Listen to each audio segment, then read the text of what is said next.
Welcome to the Golden Four Culture Podcast, where we explore the intersection of faith, leadership, and workplace culture. I'm your host, Jeff Cumberbatch, and today we're diving into a critical conversation. What does it really mean to bring your whole self to work? What part of your identity do you feel you leave at the door when you go to work? For many, it's their faith. But why? We talk a lot about bringing our whole selves to work, embracing authenticity, inclusion, and values driven leadership. Yet, for millions of employees, faith remains an unspoken part of who they are, too often excluded from DEI conversations, seen as taboo or misunderstood. But faith inclusion isn't just about personal belief, it's about authenticity, leadership, and the very future of our workplace culture. In my work helping companies build inclusive workplace cultures, I've seen firsthand how faith networks can be a missing link in employee engagement and retention. Many organizations have strong DEI programs supporting LGBTQ plus employees, women in leadership, and racial affinity groups, yet faith remains an underdeveloped part of the conversation. I've worked with professionals who felt like they couldn't bring their full selves to work, especially when it came to faith. They were proud of their beliefs, yet hesitant to express them in the workplace, fearing it might be seen as unprofessional or even divisive.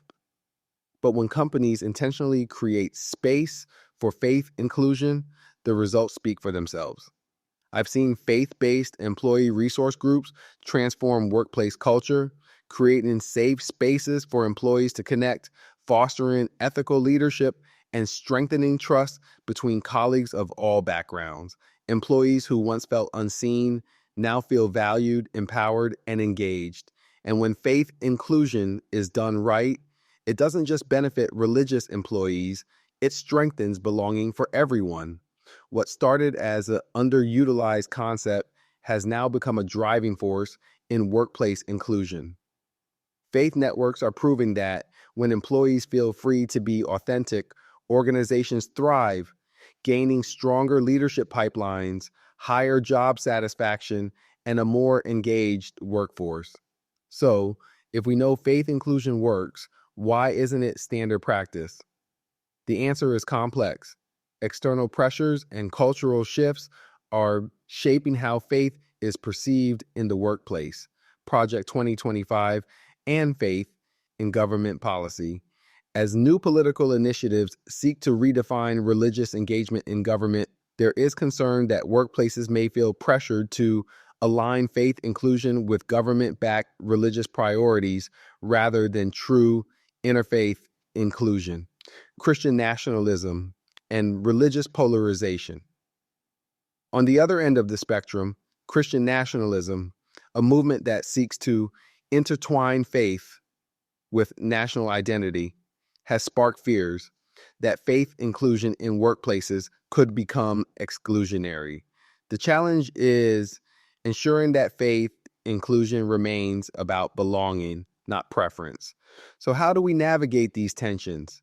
How do companies ensure faith inclusion remains voluntary, diverse, and employee driven?